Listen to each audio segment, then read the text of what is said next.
Oh, good morning. My name is Kent Hughes. I'm president of the Council on Competitiveness, and I wanted to welcome you to this morning's press conference where we're releasing the report, Capital Choices, Changing the Way America Invests in Industry. Capital Choices is the product of a joint effort by the Council on Competitiveness and the Harvard Business School. I think you'll find it is the seminal description of the American system of allocating private capital. Special thanks for this whole project go to the Alfred P. Sloan Foundation, which gave us a very generous grant to pursue this research.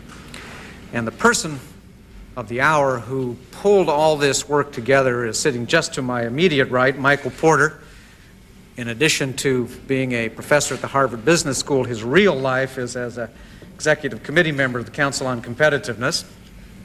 And to Michael's right is George Fisher, who's our chairman, and in addition, CEO and chairman of Motorola. I would just like to stress that before I turn it over to George, that he has to leave around 10:30. So if we wind up the presentation in time for questions, if you could direct your initial questions to him, and we will also try to have him available at the council between 12 and 1 for any follow-up questions that you might have. George, let me turn it over to you.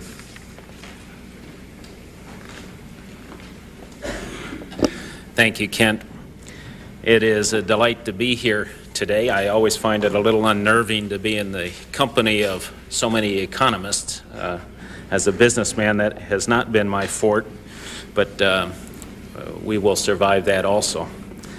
Today, the Council on Competitiveness is really pleased to be releasing the study that Ken alluded to, Capital Choices, Changing the Way America Invests in Industry.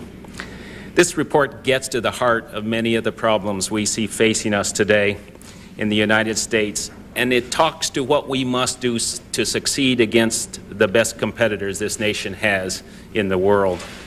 The study deals with the allocation of capital, quite simply, and what that means to our economy.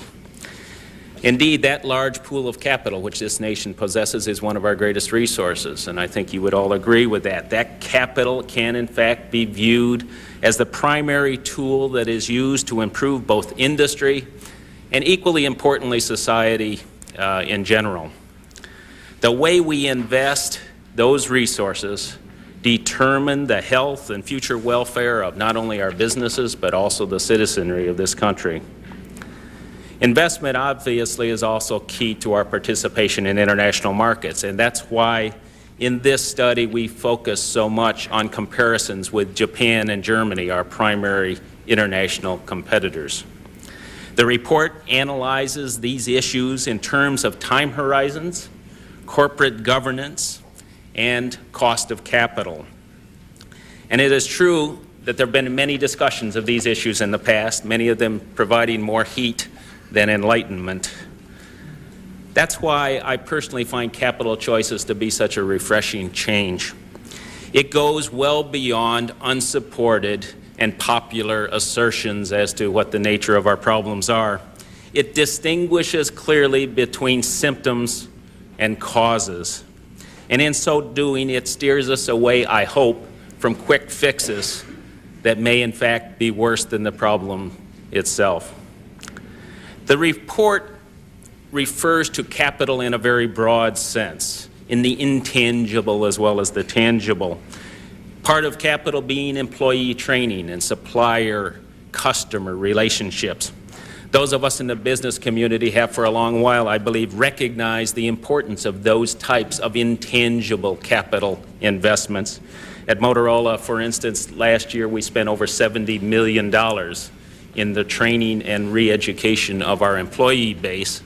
And that's been a very important part of our quality program, which last year alone saved us of the order of $700 million just in the reduction of manufacturing defects in our processes. The Capital Choices project, which we're talking about today, began actually about 2 years ago when the Council on Competitiveness and the Harvard Business School joined forces to examine the way the capital is invested in the U.S. industrial base. Professor Michael Porter has directed the project from its start and, in fact, authored the report that you will be receiving or have received. In addition, the council formed an advisory group headed by Henry Schacht, CEO and chairman of Cummins Engine, and including members of labor, industry, and education to make sure there was real-world relevance to the findings in the study. 25 scholars assembled by Michael submitted 18 papers which addressed the topics, and these get into some very fundamental questions. How are businesses in fact operated? How do they invest? How are decisions made? How are priorities established?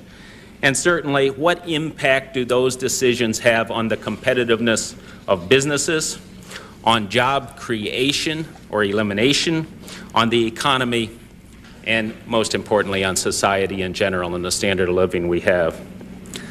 As the project evolved, it became very clear to Michael and to the rest of us that there are, in fact, an interconnected series of influences which Michael refers to as a national system, with emphasis on system, of capital allocation.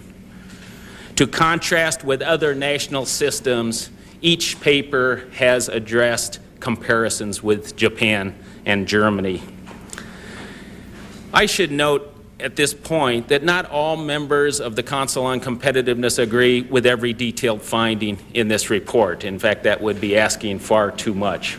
And rather than design by committee, we chose to endorse this report because the Executive Committee really believes that this is an unprecedented and extremely rich body of study and findings. And it is important that we all look at it as a study in the whole and not fragment it as a discrete set of conclusions or recommendations. The Council is very enthusiastic about this study and its findings, and we will indeed use it as a platform for further debate and deliberation. We hope that both the public and the private sectors in this country study it thoroughly and in complete detail and take its findings very seriously, if not endorse all of its recommendations. In concluding, as Kent said, I'd like to thank the Alfred Sloan Foundation for their support of this project. And now it is my pleasure to introduce to you Michael Porter of the Harvard Business School, who will present the findings of the study. Thank you very much.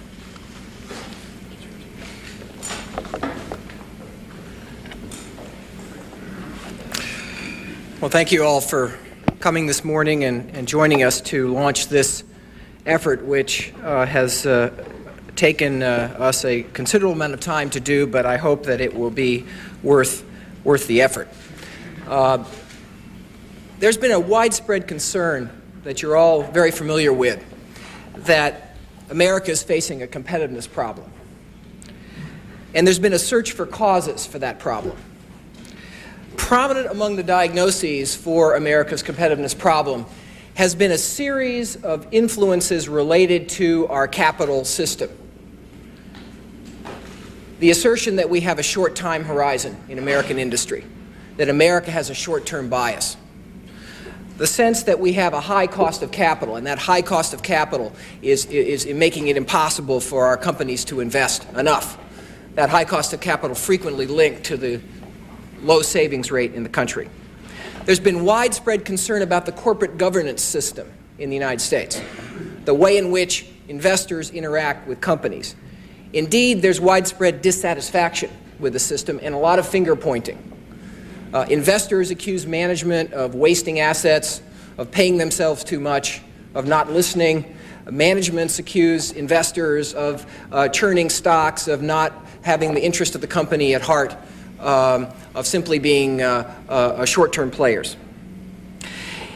There's been a great deal of anecdotal discussion of this issue, but about 2 years ago, we on the Council and at the school decided that it was time to do some serious research on the question, to try to pull together the best available knowledge that we could assemble on the question of what is it that is the problem, if any, with our American system of allocating and using capital.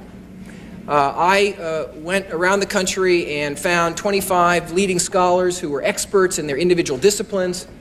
As you will read when you look at the report, we had papers done on executive compensation, capital budgeting systems, institutional investors, the role of banks, and a wide variety of other factors that seemed important going into the study.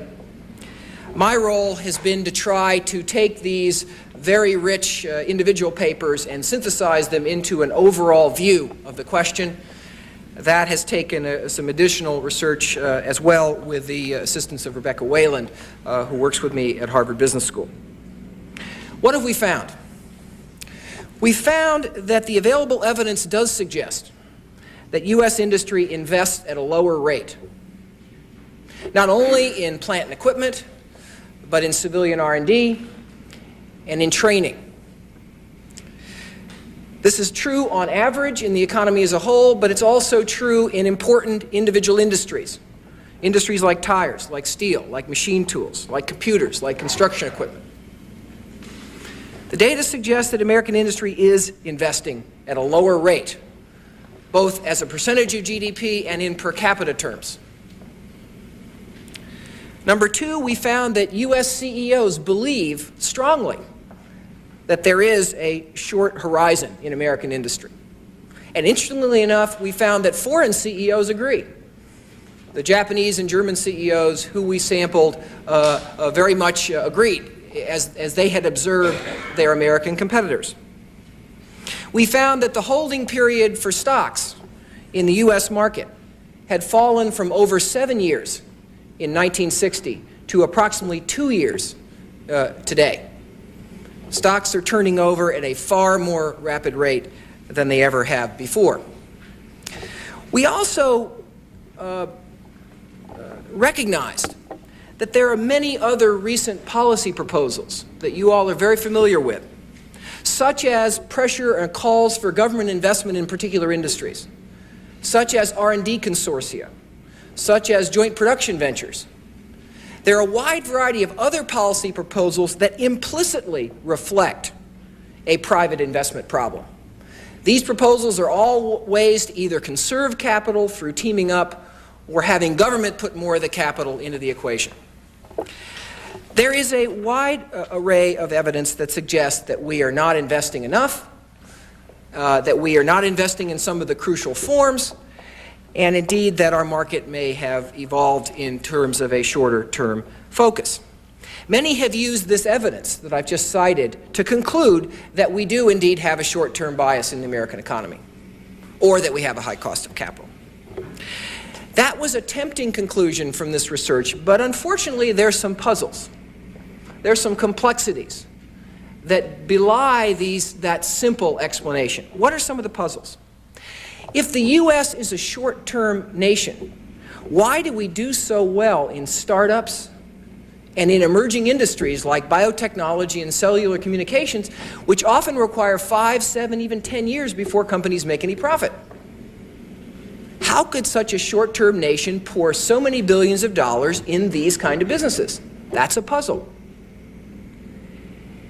If we underinvest, why do U.S. firms in some industries actually invest at a higher rate? As we looked at our pharmaceuticals, for example, and chemicals, we found that they invested actually at a higher rate than their Japanese competitors. Not all industries, but some. Why are some industries different, apparently, from the overall trend? If we're an underinvesting nation, why do studies of takeovers show that some companies have wasted a great deal of investment on unproductive things? If we're such an underinvesting nation, how can we mobilize so many billions of dollars to make acquisitions? We make much more investment in acquisitions than any other country that we compete with. If cost of capital is the problem, why are the hurdle rates used within companies to evaluate investment projects actually a good bit higher than the cost of capital as measured? How can U.S. companies be more profitable than Japanese and German companies, which they are, considerably more profitable, Yet the shareholder actually earned consistently higher returns in Japan and recently Germany. How can we reconcile higher corporate returns with lower shareholder returns? Those are supposed to be linked, according to our prevailing thinking. And finally, how can we reconcile this problem with the fact that the United States clearly has the most efficient capital markets in the world and the most sophisticated investors? How could these efficient markets be guilty of a problem? These puzzles suggest that it's not so simple as to conclude that the United States underinvests or that we have a short-term bias. It appears instead that we underinvest in some areas and overinvest in others. It appears that we have a short-term perspective in some areas, but maybe too long a term perspective in others. There's a much more complicated set of forces at work here. The simple explanations simply don't hold water. We've got to ask the right question. The right question isn't, does the U.S. have a short-term perspective? Or does the U.S. have a corporate governance problem? Those are symptoms or pieces of a much broader question. The right question is our entire national system for allocating capital, both to companies from investors and within companies to specific investment projects. We found that there is an internally consistent national system of allocating capital. It's self-reinforcing. The pieces of it reinforce each other and fit together. We found that the U.S. system is markedly different from that in Japan and Germany, both in the external market as well as within companies. We found that our U.S. system is not serving the nation well. It's not allocating capital in enough cases to the right companies, and especially it's not allocating capital to the right forms of investment.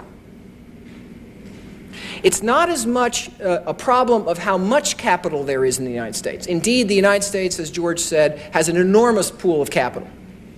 The problem is how we deploy that capital and where we deploy that capital. We underinvest in some areas. We overinvest in others, like acquisitions. We also tend to underinvest in precisely those forms of investment, such as employee training, such as supplier relationships, which are increasingly crucial to international competitive advantage. All the constituencies in the U.S. system, the regulators, the managers, the employees, the investors, are trapped in a system in which all is acting rationally, given their goals and given their circumstances, but none is satisfied. We have managers complaining about investors. We have investors complaining about managers. We have employees fearful of the role of investors in takeovers, and so forth. We found that the system in place in the United States is our own creation. We actually had a very different structure in the early part of this century, but through a long series of regulatory choices, often with unintended consequences, we have created a structure with these costs to our economy. The problem has grown slowly as there have been important changes in our regulatory pattern in the last 20 years. But also it's important to recognize that the existence of the problem today is in no small part due to the fact that global competition has substantially increased over the last 15 or 20 years, so that American companies have been brought into increasing contact with companies based in other systems.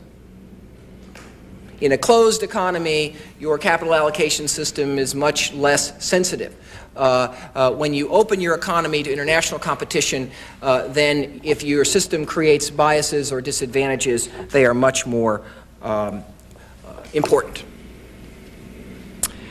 We found that there are many proposals out there today to improve the U.S. system, such as eliminating quarterly reports, such as putting more outsiders on the board, such as banning takeovers.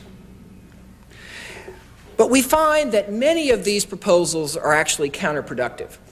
They would actually produce the opposite result of what is sought. Why? Because they're treating a symptom. They're not getting at the underlying reasons why the various constituencies are behaving the way they are. Reform must recognize the systemic character of this problem. A series of changes are required. And each of the constituencies is going to have to give up something. You can't have your cake and eat it too. If managers are going to want investors to be more committed to the company and more informed about the company's health, then managers are going to have to open themselves to greater scrutiny than our current system provides. If investors are going to want to have more power and influence over management, investors are going to have to be more committed and more informed, and so on.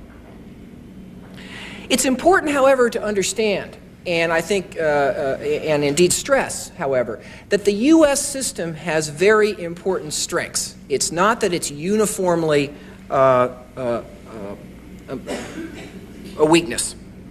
It's more flexible, it's more responsive, it's fairer, there are more independent decision makers out there making choices in a more transparent way. And indeed, we believe that the underlying potential of the U.S. system is actually to be the superior system for allocating capital. We find potent weaknesses in the Japan and German systems as well, which I'll speak about a little bit later. We believe, however, that if our U.S. practices are reformed, our system provides a better foundation for an ideal system. There's much talk today about Germany and Japan having a superior form of capitalism. We find that that's not the case. We believe that the American system has the better foundation, and with appropriate steps, it can indeed prove to be the superior form of capitalism that we all hoped it would be when we started this endeavor. Now, I've just given you the overview of the major findings of this report. What I'd like to do now is go back and tell the story in a little bit more detail. I'm going to try to constrain myself to 15 or 20 minutes. Both George and Kent know that this is going to be an act of heroism and a rather remarkable feat if I'm able to do that. But I'm going to try to keep it short so that we'll have plenty of time for discussion, and I'd like, hopefully, George to be part of that. So let's back up. The fundamental starting point for our findings is that competitiveness is a function of the ability of companies to continually improve and innovate. You're competitive not because you have cheap labor or because you have low-cost raw materials. Those are readily available today on world markets. You're competitive because you can improve and innovate to produce innovative products and processes. The world leaders in all major industries are firms that can do this. The Japanese are winning in automobiles because they're more innovative, because they're improving at a more rapid rate. Competitiveness then depends fundamentally on investment. Because in order to improve and innovate, you've got to invest. You've got to invest aggressively and continuously. But when we think about investment, we've got to think broadly about it. Investment is not just hard assets. Investment also includes things like training your employees, like doing R&D, like building relationships with your suppliers, like penetrating foreign markets to get the advantages of access to those markets, which may take many years of losses. There are many forms of investment. What we found is that the intangible forms of investment, the training, the R&D, the supplier relationships, the intangible forms are of growing importance to competition. Increasingly, lots of people have the same hard assets. It's how well you use those assets, it's how efficiently you deploy those assets that determines your ultimate success. It's intriguing, however, to recognize that these very intangible investments that are so important are not treated as investments on corporate books. You don't get to capitalize training and R&D anymore. Those are expensed. And that provides an intriguing window into what I think will prove to be an important problem. Our classical way of thinking about investment is that you invest in a bunch of discrete projects. You know, you build a plant here, you build a product there. But what we found was that the nature of investment in modern competition is rather different than that. Investment today takes place through a series of complementary forms of investment that take place simultaneously. You know, General Motors has invested vast amounts of money in new plant and equipment in the last 10 years. They haven't done that well. Why not? Because they didn't make enough parallel investments in training and redesigning their process and so forth. Today, you can't think of investment as a series of discrete projects. You have to think about it as an endless sequence of complementary projects that are linked to each other. The payoff for one investment often depends on making some other investments at the same time, to say it another way. We also found, and this is, I think, well accepted by economists, that the returns to investment often go beyond the firm itself. There are social returns to investment that are not measured always on the corporation's books. Investment in employee training, for example, may lead to much more skilled employees who have many more opportunities going forward. That doesn't show up directly on the company's books. Investment may lead to improvements in the capabilities of suppliers, and it may allow those suppliers to earn higher profits. But that doesn't necessarily show up on the corporation's books. As we look at national systems for investment, we have to look at how well they align the private returns to investment and the social returns to investment. And one of the things we found is that both the Japanese and German systems are far better at aligning those two things than our U.S. system is. Now, then the question is, what determines investment?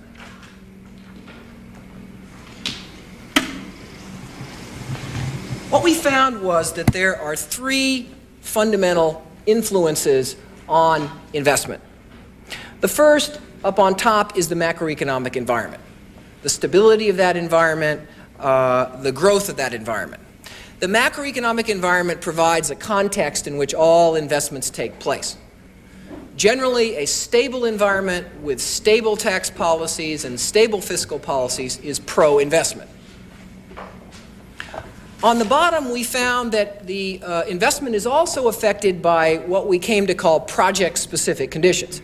Characteristics of a particular investment project, the particular plant with the particular idea that the company has with that plant. That affects the profitability of the investment. Some projects are just more profitable than others. But the core of our attention was focused on this area in the middle. The mechanisms for allocating the capital from the owners up on top down to the individual investment projects down on the bottom.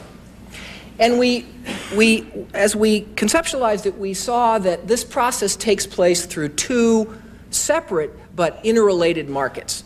There's an external capital market by which the owners of capital, the holders of capital, the lenders of capital get it to the corporation. And there's an internal capital market by which the corporation takes whatever capital it can generate from external sources, as well as that it generates internally, and deploys it to individual investment projects. These dual markets constitute a self-reinforcing system.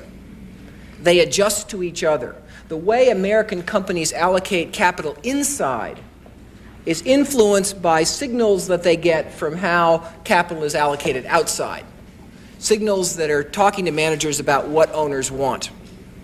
Similarly, the way in which outside investors make their choices about which companies to invest in has a lot to do with their perception of what's happening inside with the capital. Now, the question then is, what determines how this system works? And there, we built the following picture. What we found was that there are some underlying influences on how these dual capital markets function. And we've listed them here, and I will just summarize them briefly. As we compare the United States and Japan and Germany, these are the variables that we must compare to understand the consequences of our system for investment behavior. On the top, crucial is who owns the shares. What kind of entity is that? Crucial is what percentage of the shares of a company does an individual owner own. Crucial is whether the investor is a principal who owns the shares directly or an agent, an investment manager, a pension fund acting on behalf of an owner.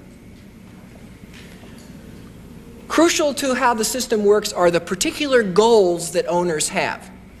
You might think goals are simple. You know, all owners want to maximize the return on their capital. It's not so simple, as we'll see in a minute.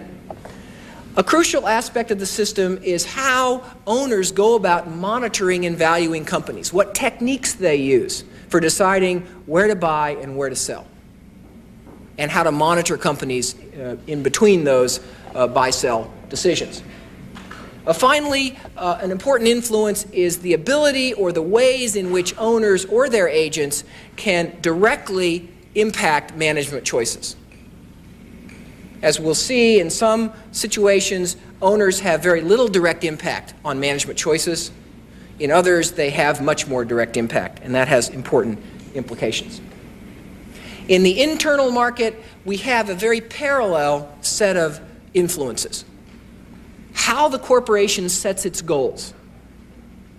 Again, one would think that goals are goals. Companies are in business to maximize profits. It's not so simple, as we'll see in a minute. Second, the way corporations organize themselves in order to deploy their assets. Third, the specific procedures they use to allocate capital, so-called capital budgeting processes. And finally, the nature of intervention by top management into unit activities. What we see as we look across economies is that these dual markets are profoundly different in the United States than they are in Japan and Germany, in ways that have important influences for investment.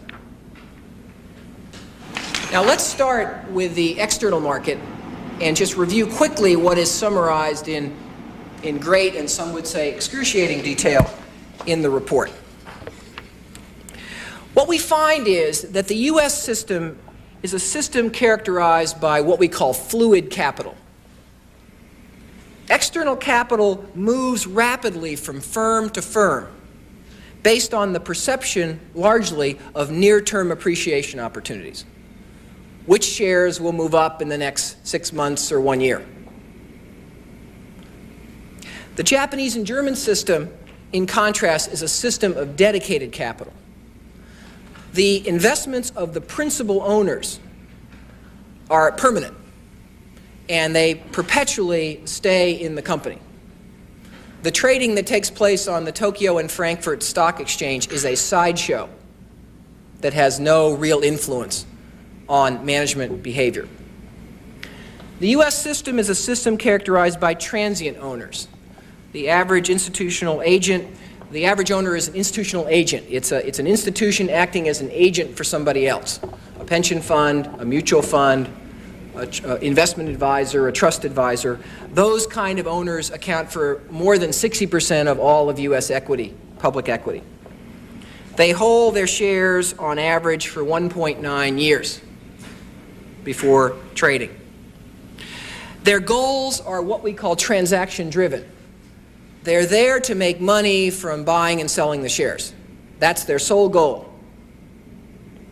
They hold fragmented stakes in the company. Hundreds, even thousands of tiny stakes in companies. CalPERS has over 1,000 stocks in its portfolio. Its largest individual holding is 0.71% of the equity of a company. CalPERS is the largest public pension fund in the United States.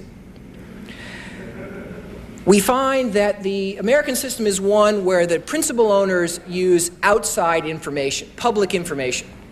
They do not have seats on the board. They do not have access to inside information. They use outside information, and their valuation choices are heavily influenced by simple proxies, measurable proxies like current earnings or patent approvals and things like that. Increasingly, because of the desire for diversifying risk and the difficulty of beating the market, U.S. owners increasingly are moving towards something called index funds. An index fund means that the pension fund buys a portfolio of stock that actually mirrors the S&P 500. So they'll have, 50 stocks to exactly match the S&P 500. If they do that, they're at least assured that they will get the return of the S&P 500. Ironically, this index fund investing, which now accounts for something like 5% of all equity and is rapidly growing, is totally information-free. There's no choice made about whether a company is a good company or a bad company. The reason the owner owns the company is simply because it's part of the index. And they buy and sell only to adjust their weightings of individual stocks to reflect the index.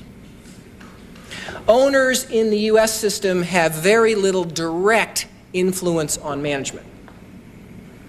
They influence management indirectly through market signals, through the share price, and through what they say to management when they get a chance to talk to them. Having said that, they don't sit on boards. They don't have in-depth interaction with management at all. Some of the reasons that the U.S. has this system are regulatory in nature. Our institutional investors, in many cases, are not allowed to own significant stakes in companies. They're restricted by either fiduciary requirements or absolute limits on the percentage of a company they can own. They have outside information because of the rules that we have in place for how information is disclosed, and so forth. The Japanese and German system is rather different. Indeed, it's fundamentally different. In Japan and Germany, the dominant owners of companies are banks, insurance companies, and other corporations who are generally suppliers or customers. Those dominant owners hold, on average, 70% of all of Japanese public equity. So in our case, it's the pension funds, mutual funds, and investment managers own 60+%. In the case of Japan, it's the banks, insurance companies, and other companies own 70%. But the Japanese owners own as principals. They're not investing on behalf of anybody else. They're investing on their own account. And they own these shares permanently. They're virtually never sold. Their goals are relationship-driven. They are not there to make money solely on buying and selling the shares. In fact, since they don't sell the shares, clearly their motive is more complex. Indeed, what their motive is normally is to forge a relationship with the company that they own the shares in. The bank wants the banking relationship. The insurance company wants the insurance business. And it's interesting that in a major Japanese corporation, they divide up their insurance business among the insurance companies depending on how much the insurance company owns of their equity. So insurance company X gets, 10%, insurance company Y gets 20%, and so forth. The buyers and suppliers are owning those shares in order to cement their relationship with the company that they own. They hold significant stakes, 3%, 5%, 10%, 8%, and there are relatively few owners who hold relatively significant stakes. They have access to inside information. They either sit on the board or they have access to management directly on an ongoing and continuous basis. And they have direct influence on management. If something goes wrong, they can simply go in through their board seat or through their advisory relationship, and they have the power and the influence to actually change what's happening in the company directly. Now, the intriguing thing about Japan and Germany is that what happens, as I said earlier, on the Tokyo Stock Exchange or the Frankfurt Stock Exchange is a totally different animal. In Japan and Germany, 70% of the shares are permanent. The other 30% are what trade. And that other 30% are very, very transient shares. They trade like mad. In fact, they trade so fast that if you look at the average rate of trading across these three countries, you'll see that it's comparably similar. The intriguing thing, however, is that the public markets in Japan and Germany and the stock prices that are awarded by those public markets have virtually no influence on management. Management doesn't care about the stock price, doesn't respond to whether the stock price is high or low, except if it happens to be high, they might actually take advantage of that and issue some equity. But it doesn't affect their ongoing behavior. Now, if we turn to the internal market, and I'll speed up here because I'm falling behind, we see, again, a very different system. The U.S. system is a system oriented towards maximizing measurable investment returns. ROI, or stock price, is the goal articulated by the company. Owners have little direct influence on management. Directors are largely outsiders who have little stake in the company or little time to spend on the company. Compensation is based on performance, profits, and stock price options or stock options. American companies are organized in ways where there's very limited information flow compared to Japan and Germany. Top management is more likely to be non-technical, not experts in the business. Financial controls are very strict. Capital budgeting processes are quantitative, by the numbers. You've got to prove this investment before you get the money. Top management tends to intervene on an exception basis. You know, if a business unit's doing poorly, you know, the boss will come down and shake things up. But there's not kind of nearly as much ongoing interaction as in Japan and Germany. The Japan and German system is a system where the goals of the company are fundamentally different.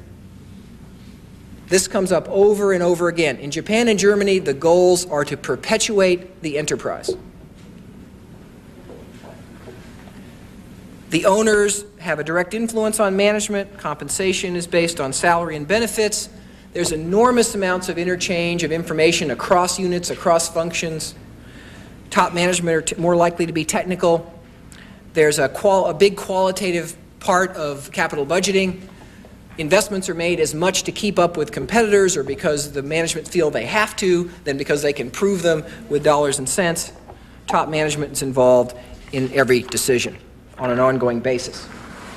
Companies tend to be less diversified, less separation between management and owners. This is just one interesting chart that shows the fundamental differences between U.S. and Japanese companies. In a U.S. company, the predominant goal is return on investment and next stock price. In Japan, the predominant goal is improving the product, improving the market share. Return on investment is significant because they need the return to invest for the future. But look where stock price is. You know, stock price is zero.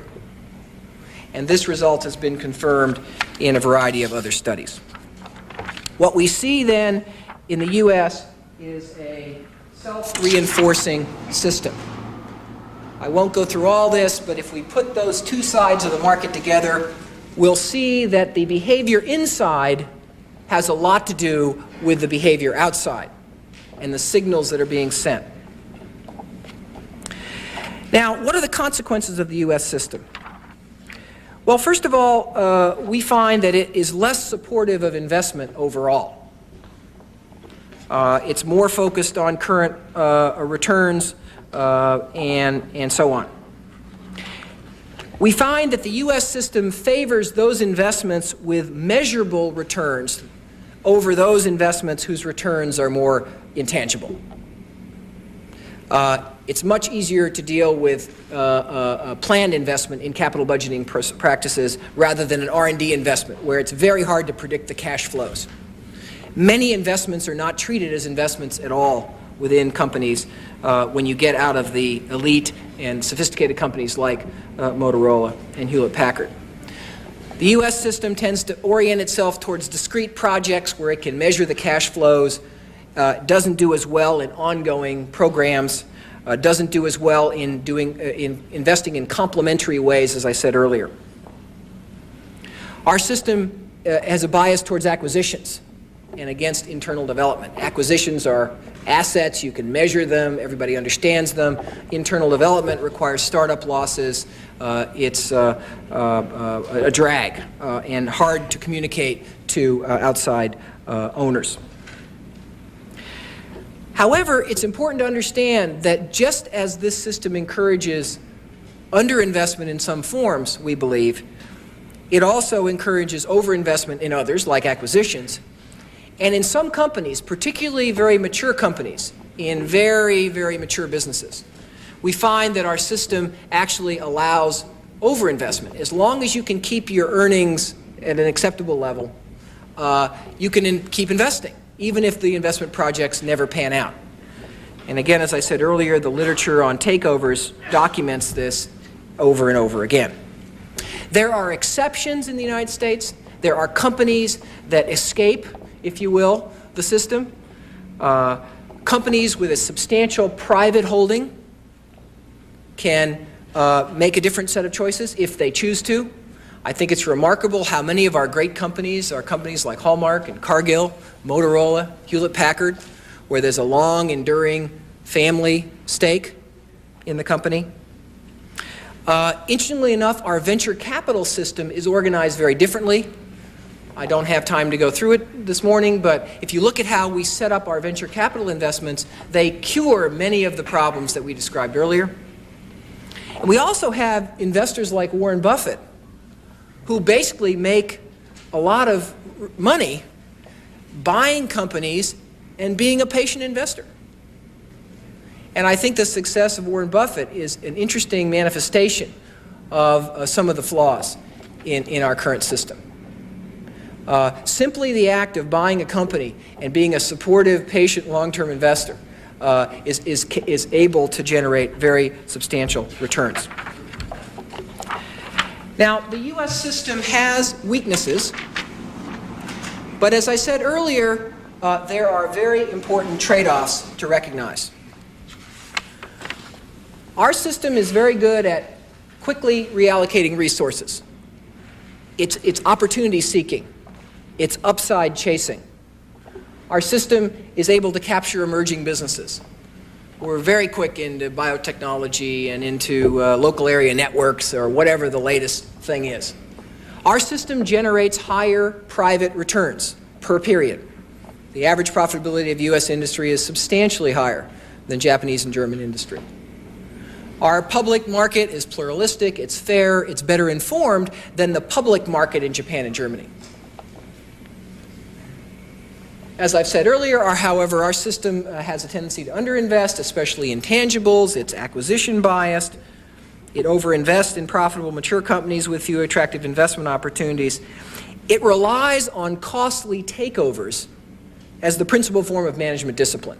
Since the owner has no direct influence on management, is not on the board, has no clout, the only way that we really discipline poorly performing managements in our system are takeovers, and those are very expensive in lots of respects. For the companies, perhaps for the employees, for society as a whole. Wouldn't it be better if we could find a less radical approach to monitoring and ongoing management team? The Japanese and German systems are very good at continual, relentless investment to build productivity in their existing businesses. They're not, they just keep investing and investing and investing. Their system is prone towards internal diversification into related businesses, to redeploy people, to keep that permanent employment going. Their systems, we think, are better aligned with social returns, because they bring management and employees and owners together, align their goals better, and better capture these externalities. However, the Japanese and German systems have a tendency to overinvest, proliferate products, stay in businesses too long. They're a little slower getting in emerging fields. Because of the lack of individual incentives within the corporation, they have poor performers who are never weeded out. They have real trouble exiting anything. In Japan, you never see exits. People just stay in even if they have 1% market share, and their public markets are less well developed. Now, just to summarize, we believe that this is an internally consistent system we have in the United States. It's different. To reform the system, we're going to have to get at a series of these influences simultaneously. We can't tinker at the margin. We believe that all the constituencies, management, institutional investors, and government, have to change, and that each can change independently of the other, at least to some extent. That managers don't have to wait for Washington to keep up, Washington doesn't have to wait for institutional investors to keep up, and so on. There are many counterproductive proposals out there, as I've said earlier. We believe, for example, that eliminating quarterly reports would make no difference whatsoever. It would just make investors less informed. It wouldn't change their goals. It wouldn't change the way they approach valuation. It wouldn't change at all their tendency to sell. It wouldn't change their lack of influence on management. It would simply treat a symptom. We believe that more stock options are not necessarily a good idea if stock options simply accentuate the attention of management to current share prices, and current share prices carry the costs that we've discussed earlier. More outsiders on the board of directors is not going to make any difference if outsiders are not that well informed and own little of the company and are relatively ineffective in forcing changes in management behavior. We also believe that the indirect approaches to solving the investment problem, like direct government investment in industry, carry risks that are worth at least pausing, if not avoiding. In terms of reforming the system, we advocate 5 broad themes that we've then elucidated into several dozen specific areas of policy reform. First, improving the macroeconomic environment. That is an easy one to agree on. Number 2, expanding true ownership throughout the system. We want more owners. We want employees to be owners. We want management to be bigger owners. But we want them to be more significant owners. We want them to be more committed owners. We want ownership to mean more than just money. We want ownership to carry with it a right and a duty to monitor and supervise and try to add value to the company. We have a whole series of recommendations designed to better align the goals of the various constituencies, to bring the goals of managers and investors more closely together. For example, we recommend a long-term equity investment incentive, a kind of stripped-down form of capital gains incentive tailored to corporate equities, which we would also advocate extending to currently untaxed investors like pension funds. We advocate various kinds of restrictions on stock options and employee ownership. For example, if you're going to award a stock option, it's got to be restricted. You can't just sell it the minute you feel like it. You have to wait for 5 years before you can sell the option. You can't sell it all at one time. We have a series of goals designed to improve the information used by everybody in the system in decision making. We advocate different kinds of disclosure, changes in accounting practices. Not just more information, but different kinds of information and the right kind of information. We want these sophisticated investors of ours to make valuation choices that are better aligned with figuring out which of those companies is doing the things that are going to build its long-term competitive position. And we have a series of recommendations designed to foster more productive relationships and interaction between the various groups. Let me conclude by saying that there is some evidence of convergence in the sense that the Japanese and German systems are moving a little bit towards the U.S. system. The influence of banks in Japan is falling, and Germany as well. However, the changes so far have been minor, and we would predict them to be minor, at least in the foreseeable future. There's no evidence that the permanent shares in Japan and Germany are being sold or they're likely to be sold. And let's not confuse the drop in the Tokyo Stock Exchange with a shift in the fundamental ownership structure of Japanese industry. In the U.S., there are some positive signs. Institutional investors are talking more to the companies. Boards are getting more active. However, we believe that the underlying causes of the problem remain the same. We cannot let isolated improvements, nor the hope that Japan and Germany will become like us, deter us from taking action to reform our system. We believe that our system extracts costs for our economy even if Japan and Germany are exactly like us.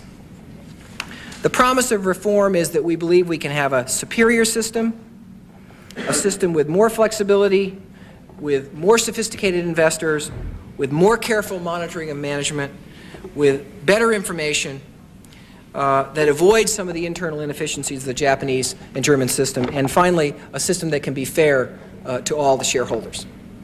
That concludes my presentation, and now I'd like to open it up to questions for, I think, George probably for at least a little while, and then I'd be happy to answer any myself. Thank you.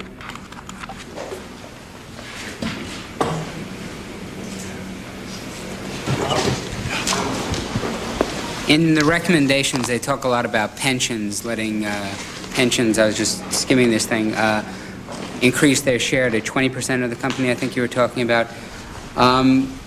Given that, what happens to the pensions if the pension funds go broke, and given that pensions are insured by the government, I mean, don't you see this as conceivably a problem if they're changing their objective to sort of diversified and keeping the pension healthy as opposed to helping the company itself? One of the recommendations in the report is designed to improve and expand employee ownership. And we have actually, we advocate that we expand employee ownership directly by having more employee ownership plans.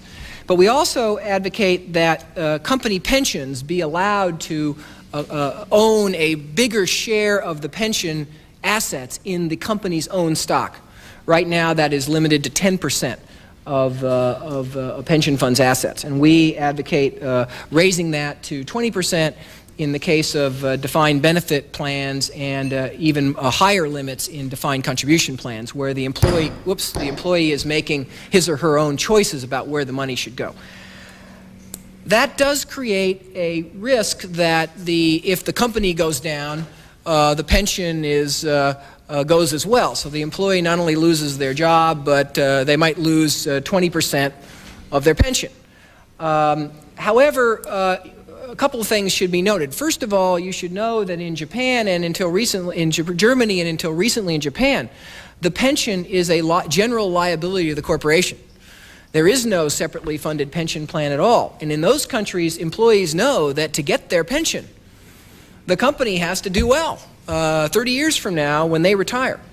First of all, this would not expose American workers to anything near the risk that Japanese and German workers are exposed to today. But more important than that, we believe that this modest increase in risk would have a much salutary effect on kind of better aligning the goals of employees and management, and the pension fund would be a good owner, we think, a good owner of the shares, who would be concerned and care about the company and provide that hopefully constructive critique of management that we believe is necessary in our system. We think that employees have much more control over the success of the company that they work in than they do over the success of an unrelated bunch of stocks that the pension fund invests in. So we believe that employees, by making somewhat greater commitment to the company, can produce benefits for themselves as well as for the entire corporate governance process. Mr. Fisher, would you talk about the objectives of some of these founding families in some of the major companies, how their ownership structure is different, and what they have in mind passing on to their heirs? I think, as Michael pointed out, that is a significant issue. In many of the companies that he referenced, the founding family has had a continuing role in the management of the corporation. But probably more significant is that, like the Japanese model almost, there is a very heavy emphasis on the building of the institution to pass on to successor generations. I think almost independent of the ownership level, as that ownership level often dilutes from the founding families, that becomes part of the culture of a corporation. Yes? Did you in the report look at the increasing trend, apparently increasing trend of U.S. companies going to either Japanese or other foreign countries in joint ventures because of the reason, I mean, there's various reasons they go, but because of the reason of not finding adequate capital in the U.S.? And is that a concern? I don't know if your report really addressed that.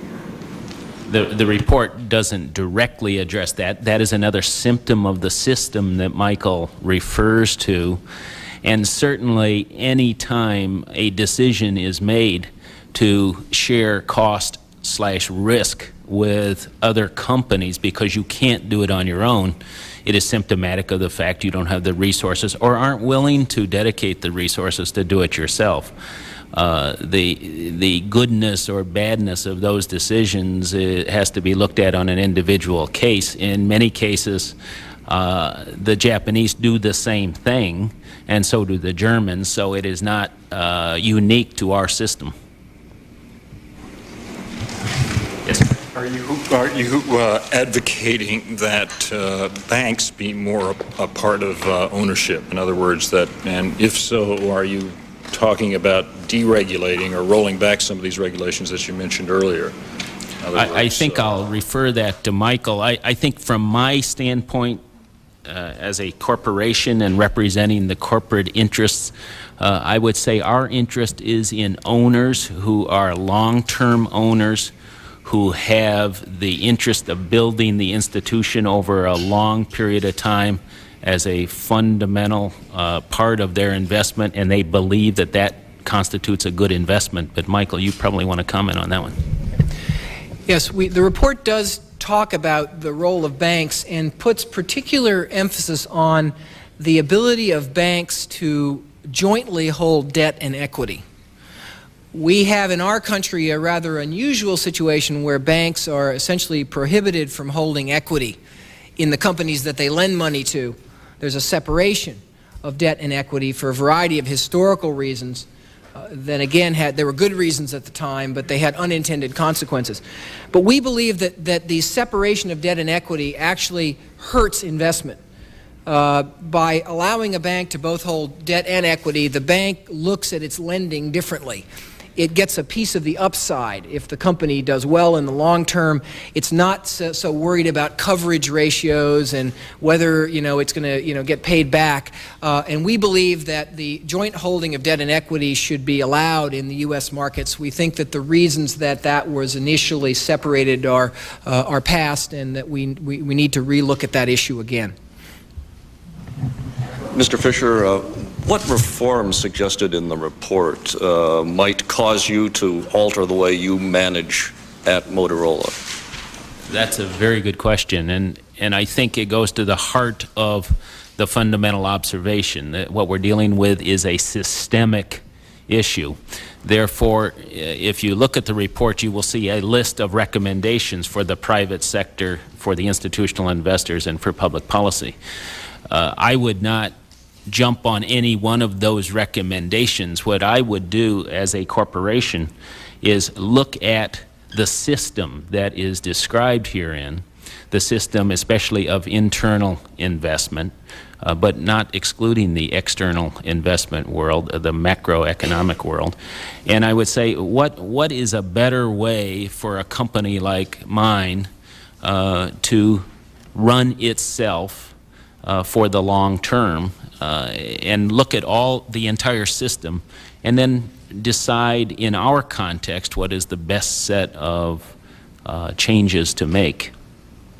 And it won't be the same for every corporation.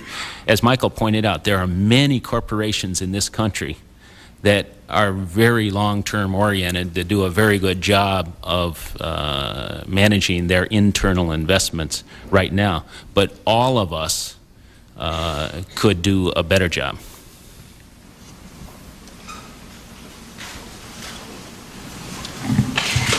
Michael, what evaluation have you made of the co-determination in Germany as adding to the long-term view of corporation? Well, for those of you that aren't familiar with it, Germany has a system where labor has a substantial representation on the supervisory board of the company, which is the kind of external board of directors. I believe 50% or nearly 50% in the case of a large company and a slightly smaller percent in the case of a somewhat smaller company. We believe that the representation of the employees on the board through the supervisory board system is one way in which the German system better aligns the goals of the employees and management and owners.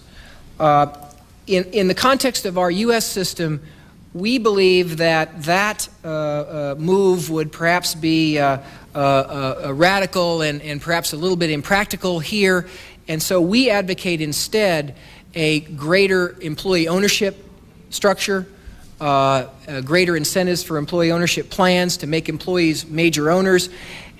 We advocate this relaxation on pension fund restrictions on employee ownership. And with those greater employee ownership rates, we would advocate employee representation on the board, and we have in our report in several places, but we would not go so far as to suggest that it is necessary in the context of the American system to have a strict limit on what percentage of the board should be constituted as employees. How do you deal with the problem of free riders if a mutual fund, for example, is going to get involved in trying to help direct a company in which it has an investment? That's going to presumably have them add people and costs to do that, the benefits of which don't all accrue to the fund that takes that step. Right.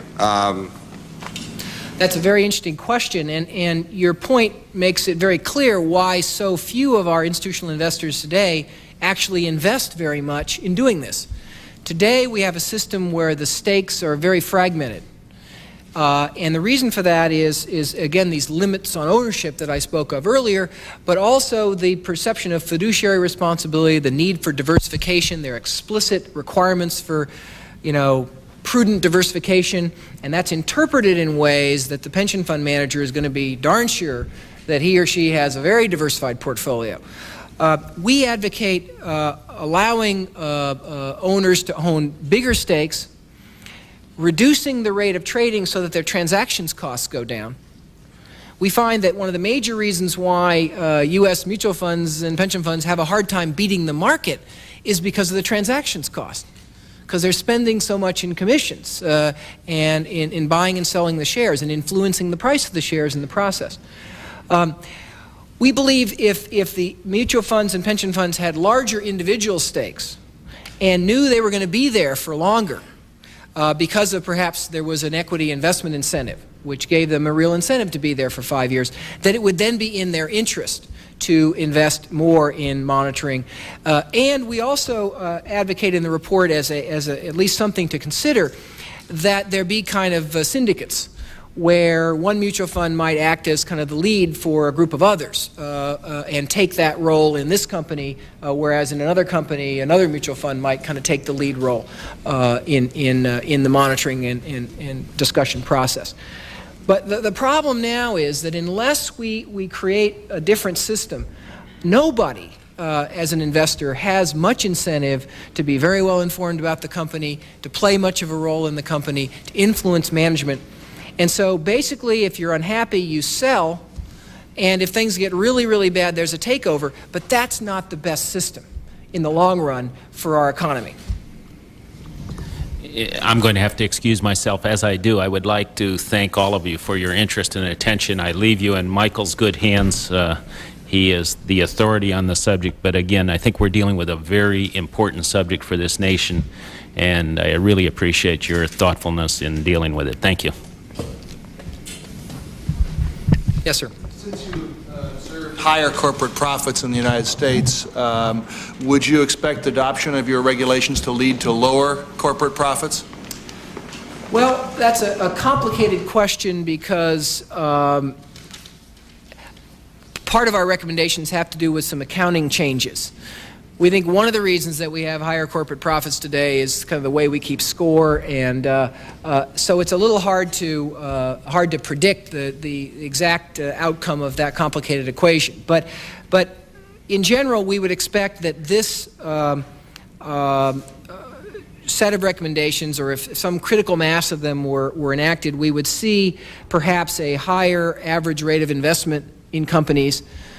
At least for some time, that would tend to lower average current profits, but would produce a faster rate of productivity growth, hopefully a faster rate of overall growth, and the net effect in the long run on profit levels is hard to predict. But it's intriguing to recognize that in Japan, as I said early in my remarks, the profits of companies are lower on average, but the shareholder has done very well. The shareholder, in the 1960s they did better, in the 1970s they did better, in the 1980s they did better. For the last 3 decades, the Japanese shareholder has done better in each decade. And the reason is that Japanese companies, because of their aggressive rates of investment, have grown at very rapid rates. They've penetrated foreign markets, and they've been able to grow absolute earnings even though their rate of profit might be lower. So there's a mental trap in thinking that high current ROI necessarily is going to mean that the shareholder does better in the long run. Yes, sir. Are you concerned with some of your recommendations about mutual funds and banks and so on, that if they were accepted that you'd wind up with a much greater concentration of power? Well, it is indeed the concentration of power that was at the root of some of the regulatory changes in the 1930s that have led to the current American system. And there were some very real abuses at the time.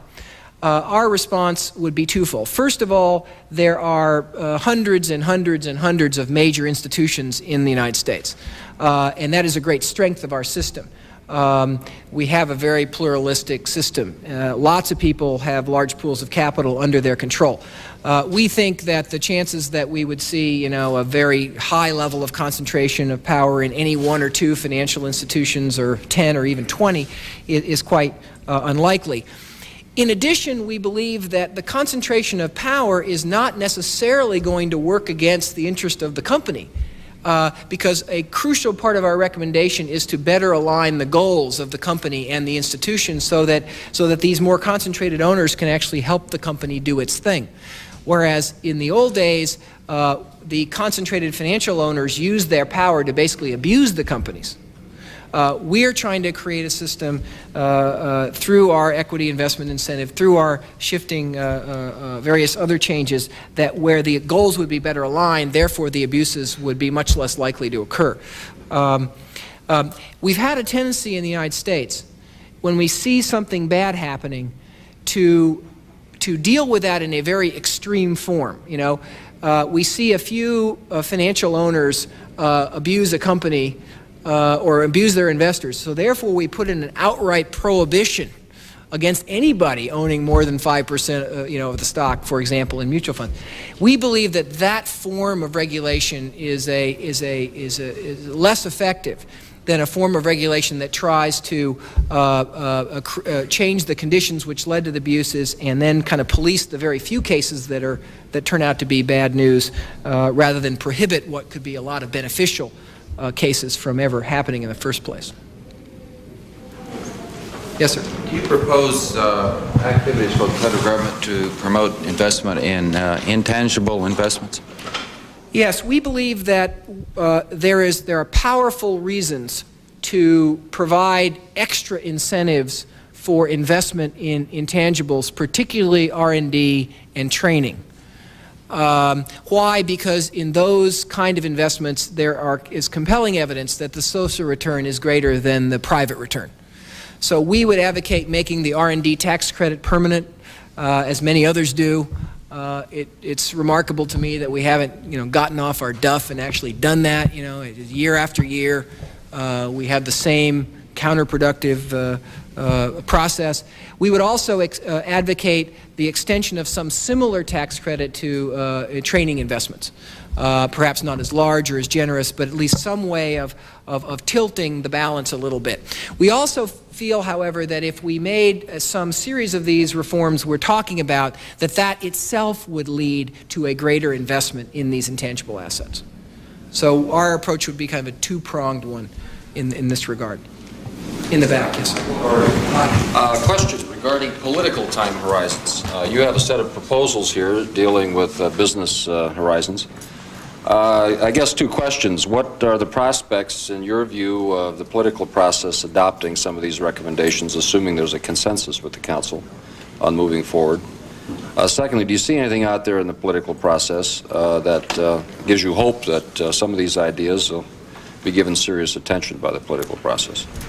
Well, I want to first of all make a confession that I'm the least qualified person in the room to answer this question. And so perhaps we should open it to discussion. That aside, let me just make a few comments. First of all, I believe that the ability of the political process to deal with these recommendations is at least in part going to depend on our ability to see them more broadly rather than to pick one or two. Why? If you propose that institutional investors should get more power and influence over management, as some have proposed, without simultaneously changing their goals or otherwise aligning their interests more with management, management's going to stand up and say, no, I don't want that. Just like management got up and said they didn't like the proxy proposals that the SEC put out some months ago. Conversely, if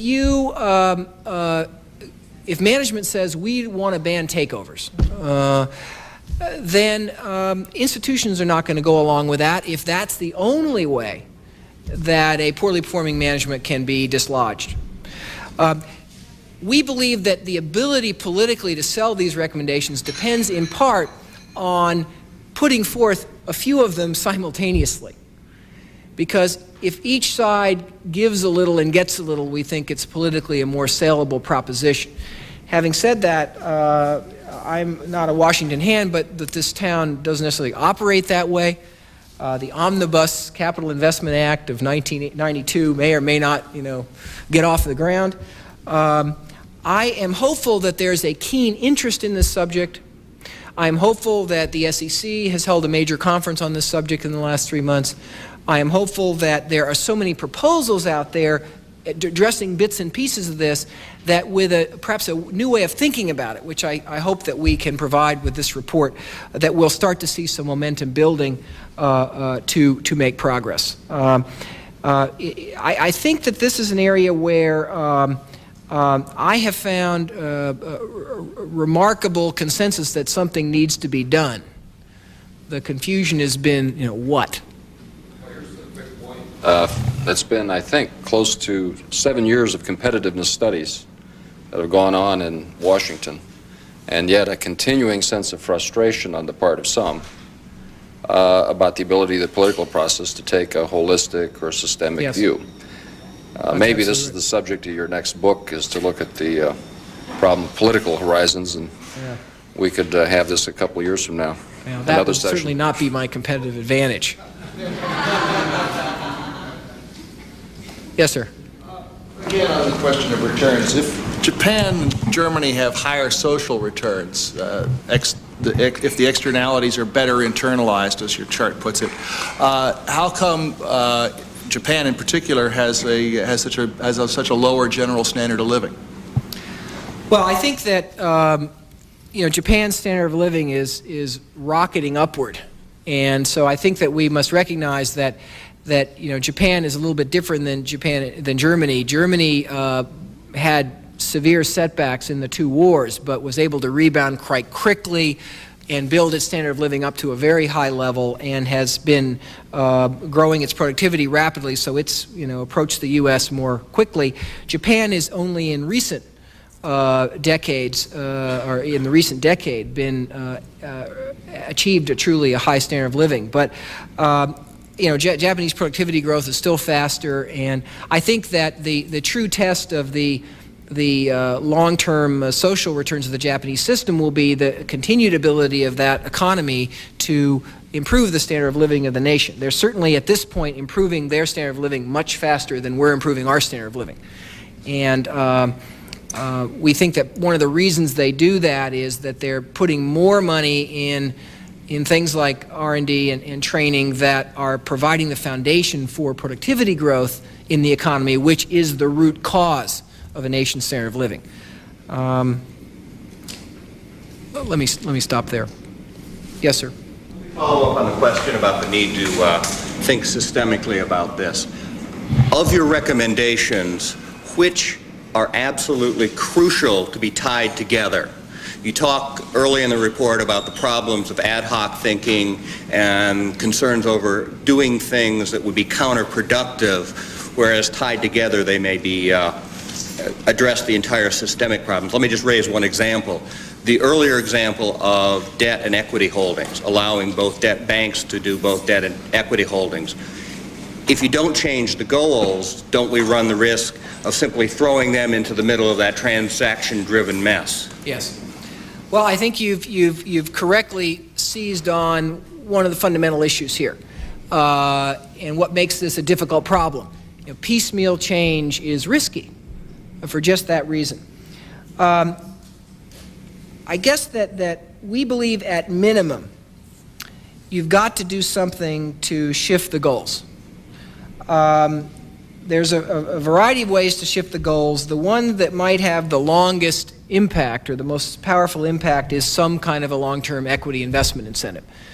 I think if that took place, if owners of equity got a substantial advantage from holding for 5 or 7 or more years, then we believe that that act alone would start to change the whole equation, the whole calculus by which investment choices were made.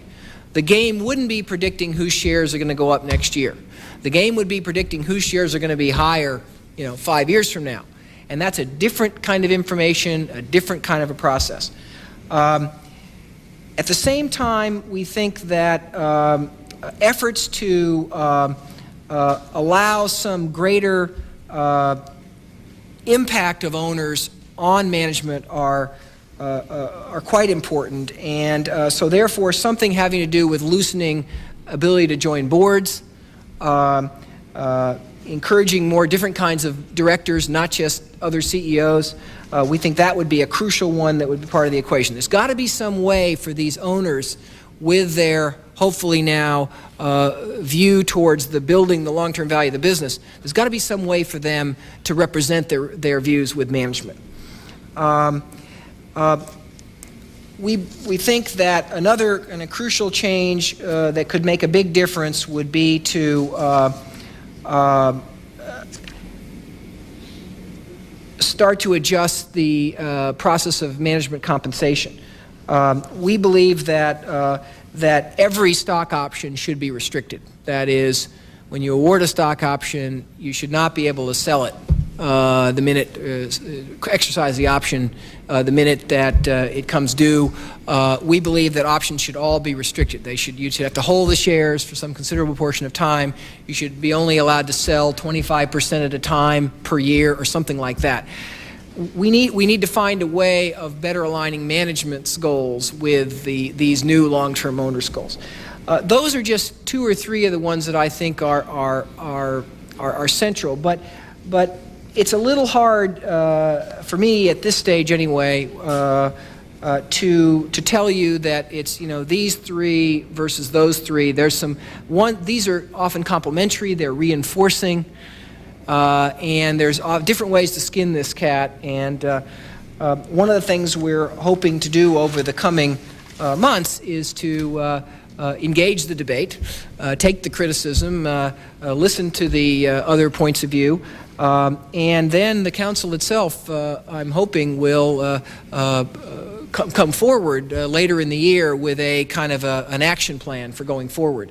But the reason that we are not doing that before we release the report is that we believe that this report provides a lot of new data that should be considered widely, and that we should get that out and have the discussion now rather than wait until after the election or something, when feasibly the council could go through its process. This work was literally just completed in the last, I won't tell you how recently it was just completed. In the back. Yes, companies sometimes have problems with competition with other companies. Your process suggests that better information made available to capital providers will make a real difference in the process. There seems to me to be a dilemma there. If better information is made available to capital providers, then it may well reach out into the market, reach competitors, make it more difficult for companies to get the advantage that's so critical in introducing a new product or tackling a new market. And if you don't have that advantage, if you don't provide the information that way, then you don't achieve the gains that you're talking about. The other part of it is capital investors who are not in your inner circle, who don't get the additional information. One of our strengths is a broad and deep capital market. Won't giving some people a particular advantage make that more difficult? Well, let me take that in a couple of steps. First of all, we advocate improving the quality of disclosure to all owners, first and foremost. We think that right now the disclosure is overly focused on purely income statement and balance sheet kind of data. And we would advocate a greater disclosure of some of the asset positions of the company and disclosure of things like training. For example, we'd like every corporation in America to disclose how much it's spending on training. We think that would create a good dynamic. We'd like to see that happen. So we advocate, first and foremost, improved disclosure very widely to all investors and changing accounting standards so that what companies do disclose is more meaningful. We also say, however, that if an investor is going to be a significant investor and be there for some period of time and make some commitments that they are not going to be trading in the for near future, that those investors should have access to even better information. They're not going to give it to anybody. They're not going to be able to tell it to anybody else. It's for their use in investing. That will carry little competitive risk, because the kind of thing we're talking about is what are the companies, what exactly is the company doing? Why is it making these investments? What are its views? And we think that kind of information is readily available to the competitors already. Ideally here, we'd like the investors to know as much as the competitors already do about the company. I'm one who, as you know, have worked for 20 years now in competitive strategy and related topics, and I've worked in many companies and done many competitor analyses. And the information that we're talking about is not information that's not available to competitors that would provide any proprietary advantage to anybody. It's information that would make corporate disclosure and it would make investors more likely to base their choices not on whether the earnings went up or down, but on whether the companies seem to be taking steps that were responding to their competitive challenges, then they might be building the business in the long term. Clearly, there are many details to be worked out here, and I want to acknowledge that. Having said that, we believe that we need to move in that direction. Now, see, in Japan and Germany, there's much less concern with disclosure because the really important owners don't sell. We don't want to go to that system. We don't think that's right. We want a system with a lot of disclosure, with better disclosure, and we're trying to find, we think, the ideal, which we think is much closer actually to ours than it is to their approach. We just have time for one more question, and before we do that, I wanted to be sure and invite you all to tomorrow's hearing before the Senate Banking Committee. We'll gather at 10:30 in Senate Dirksen 538 where Professor Porter and Mr. Fisher will be joined by Howard Samuel, who's the Vice Chair of the Council for Labor and President of the Industrial Union Department, and Roland Schmidt, who's the President of Rensselaer Polytechnic Institute. Michael, let's just have one more question, then we really do have to cut it off. You pick, Kevin. Well, how about Margaret? One of the issues, the concerns that have been raised about moving our institutional structure in such a way that we encourage financial institutions to take a more active role in corporate governance is the role that might be played by particularly by public employee pension funds. These are some of the largest financial institutions out there, and they're the ones that are poised more readily without significant change of regulatory structure to move in and become the most active. And yet they are also precisely the financial institutions that could be subjected to the most political pressure. The New York State Employees Pension Fund, for example, gets an order from the governor saying you should manage your pension fund in such a way that it encourages employment in the state of New York. Now, one way to view that is that this would corrupt the very and subvert the very process that you're trying to achieve, which is to align the interests of financial markets with those of the companies and encourage greater efficiency. But another way to look at it is that these pension funds represent the broader social interests at stake here, and so in fact they could serve to align the interests of the financial side with the broader social interests. Which view do you take on this, and do you think that there's there's some risks here, or do you view it as a positive development that we might get pension funds involved in that way? You know, one of the reasons that some institutional investors shy away from playing a more active role in management is that is the political risk that they see themselves exposed to. I think that one of the important things that has to happen as we make these changes is that we have to redefine the norms and expectations. Pension funds have to see this as really part of their duty as owners rather than something that they do with exposing themselves to great political consequences. But that again is one of the areas where we will have to proceed carefully to ensure that there are safeguards for what could be a possible abuse. Well, I want to add my thanks to all of you for asking good questions and for being here. This is a short, concise report, and so I expect you all to know it in the morning. Thank you all very much.